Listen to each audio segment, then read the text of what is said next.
फिलिस्तीन के बीच चौथे दिन भी जंग जारी है, जिसकी तस्वीर लगातार सामने आ रही है। जहां इजराइल में चौथे दिन तक इस जंग में तकरीबन 1100 लोगों की मौत हो चुकी है, तो वहीं फिलिस्तीन में 700 लोगों को शहीद कर दिया गया है।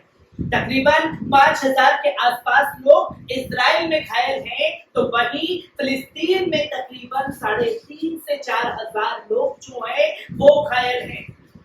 यहाँ इजराइल जो है लगातार फिलिस्तीन के मजलूम जो शहरवासी हैं उनके घरों पर बम गिरा रहा है और रात भर जो है एयर स्ट्राइक जो है ये की जा रही है, जिसकी तस्वीर लगातार जारी है। तो वहीं हमास की तरफ से भी लगातार जो है रॉकेट दागे जा रहे हैं आयरन डोम की तरफ। ये तमाम तस्वीरें सामने आ रही हैं और इन्हीं तस्वीरों के बीच कुछ दोगले चेहरे भी सामने आ रहे हैं, जिसके बारे में बात करना जरूरी है। और खासतौर पर अंधभक्तों का हाल तो ऐसा हो चुका है कि अगर अंधभक्तों के मायने में उन्हें समझाने की कोशिश करूं तो आप एक तरफ से ये समझिए कि एक ताकतवर बलवान इंसान है और एक बिल्कुल पतला दुबला इंसान, जिसके ऊपर ताकतवर इंसान जब जुल्म ढाता है तो इतना मारता है, तब ये लोग कहते हैं कि भैया मारो इसे, बहुत बढ़िया किया, मारो इसे, आज तो कुचल ही डालो। तब ये लोग खुश होते हैं। और जब वही मजलूम पलट करके वो पतला दुबला इंसान पलट करके उस मजबूत इंसान के ऊपर वार कर देता है, तो बीच में खड़े हो जाएंगे, भैया लड़ाई झगड़ा अच्छी बात नहीं है, लड़ाई झगड़ा नहीं होना चाहिए, ये गंदी बात है, इस लड़ाई झगड़े से किसी का कुछ भला होने वाला नहीं। अब ये दोहरी मानसिकता है, जब तक मजलूम पिट रहा था तब तक अच्छा था, और जब मजलूम ने पलट करके वार कर दिया तो लड़ाई झगड़ा गंदी बात है, लड़ाई झगड़ा नहीं होना चाहिए। ये है देश में अंधभक्तों का हाल। और ऐसे में कुछ मुस्लिम देश भी कुर्तुबुल की भूमिका निभा रहे हैं, और यही भूमिका निभा रहे हैं कुछ मुस्लिम देश, जिसकी तस्वीर लोगों के सामने आ रही है। क्योंकि कल आप लोगों के सामने रखा कि किस तरीके से यूएई ने हमास के साथ गद्दारी की और हमास को ही कसूरवार बता दिया। इसके बाद तो गोदी मीडिया और अंधभक्तों में जैसे अबे देखो कैसे मुसलमान हो तुम भैया, ये तो समर्थन कर रहे हैं इजराइल का, तुम विरोध कर रहे हो।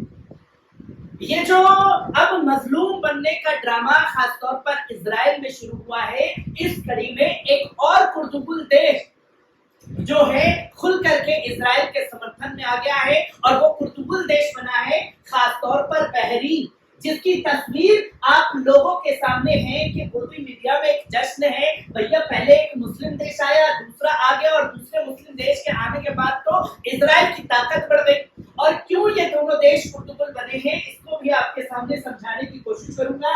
और सबसे पहले आप देखें कि इजराइल के साथ खड़े हुए ये दो मुस्लिम देश बाकी इस्लामिक मुल्कों से क्यों ली अलग लाइन।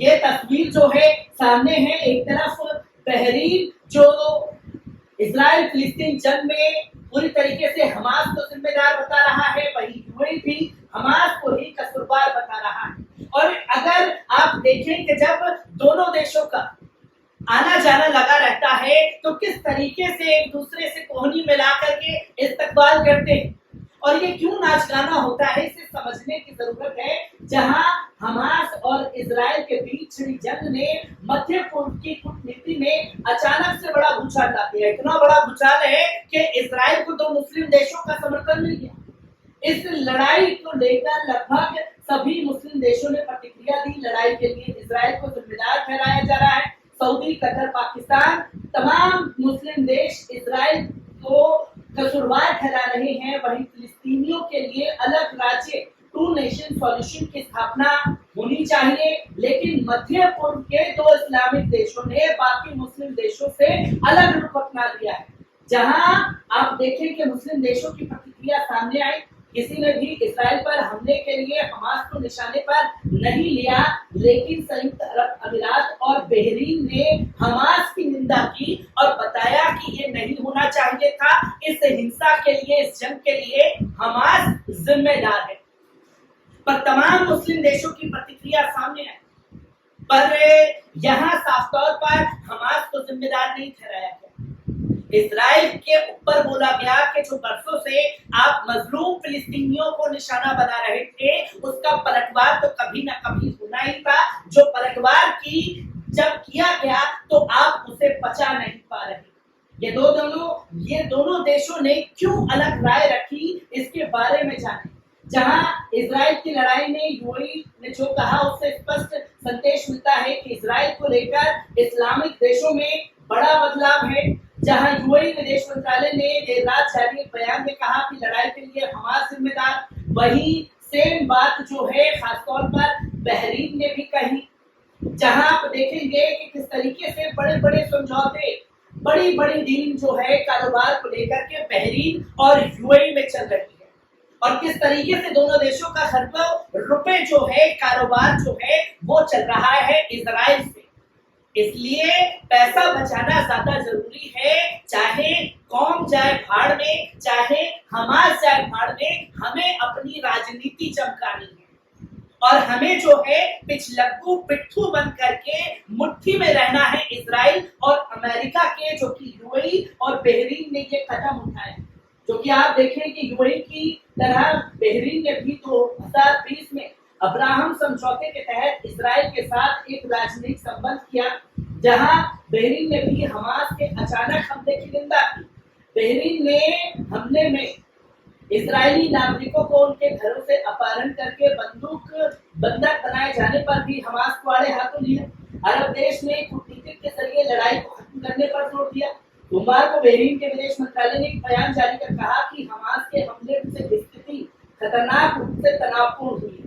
बयान में कहा गया कि बहरीन नागरिकों को उनके घरों से अपहरण कर उन्हें बंधक बनाए जाने की हम निंदा करते हैं, और बरसों से जो मजलूम फिलिस्तीनियों को बंधक बना करके, जिनकी संख्या लाखों में, उनको जब बंधक बना करके रखा गया है, तब बहरीन और यूएई ने क्यों नहीं कहा कि हम निंदा करते हैं। खुल करके समर्थन उस दौर में भी था, खुल करके समर्थन ऐसे दौर में भी लगातार कर रहे हैं। और क्यों समर्थन किया जा रहा है, जो कि आप अगर यूएई इजराइल गूगल करें तो सबसे पहले आपको यूएई इजराइल बिजनेस काउंसिल दिखाई देगा। ये बड़ा कारोबार जो है खासतौर पर चल रहा है, करोड़ों रुपए जो है ये खासतौर पर दांव पर है, और अगर यूएई पिछलग्गू पिट्ठू ना बने तो ये करोड़ों रुपए जो है वो दांव पर लग जाएंगे। वहीं आप देखें कि Israel and Bahrain diplomatic ties, जो कि कई बड़े समझौते किए गए हैं बहरीन के द्वारा भी, इस्तकबाल होता है। और जब करोड़ों रुपए दांव पर हो तो ठुड्डी से ठुड्डी मिलाना हो, चाहे कोहनी से कोहनी मिलाना हो, चाहे घुटने पर आना हो, चाहे कैसे भी हो, इजराइल गलत नहीं कर सकता। हम इजराइल के साथ हैं। और जब ये पलटवार हमास ने कर दिया तो लगे हैं तमाम तरह की दुहाइयां देने कि इनके आका इजराइल और अमेरिका नाराज ना हो जाए, जो कि तस्वीर आपके सामने है। समझौते के 3 साल में यूएई इजराइल के संबंध कितने मजबूत हुए हैं, जो कि यूएई इजराइल के समझौते का बड़ा मकसद व्यापार को बढ़ावा देना है, और बहुत हद तक तो वो अपने इस मकसद में भी कामयाब हुआ है। जनवरी 2021-23 में लगभग 45,000 इजरायली यूएई आए, और इजराइल की बहुत सी कंपनियां खाड़ी में कारोबार कर रही हैं। इजराइल को ये यूएई से संबंध स्थापित कर बड़ा फायदा हुआ है। आर्थिक तंगी से जूझते इजराइल के बेरोजगार लोगों के लिए यूएई जॉब मार्केट बनकर उभरा है। लेकिन इजरायली प्रधानमंत्री बेंजामिन नेतन्याहू की गठबंधन सरकार में शामिल कुछ दूर दक्षिणपंथी नेताओं की वजह से कई बार यूएई इजराइल के संबंध बढ़ने में दिक्कत पेश आई। फिलिस्तीनी मुसलमानों के पवित्र पूजा स्थल अल अक्सा मस्जिद में इजरायली सुरक्षा बलों की छापेमारी का यूएई विरोध करता रहा, और यही एक मुद्दा दोनों देशों के बीच आड़े हाथ आता रहा, जो कि साफ तौर पर कहा गया था ऑपरेशन अल अक्सा फ्लड शुरू करते दौरान कि इस जंग में तमाम उम्मत को साथ आना चाहिए। पर उम्मत में कुछ पुर्तगाल मुस्लिम देश भी शामिल हैं, जो खुल करके पुर्तगाल की भूमिका निभाते हुए दिखाई दे रहे हैं। क्यों निभा रहे हैं? ये करोड़ों रुपए जो दांव पर लगे हैं, इसलिए यह मजबूरी है कि करोड़ों का समझौता हाथ से ना निकल जाए, इसलिए जो है हम इजराइल के साथ खड़े हैं।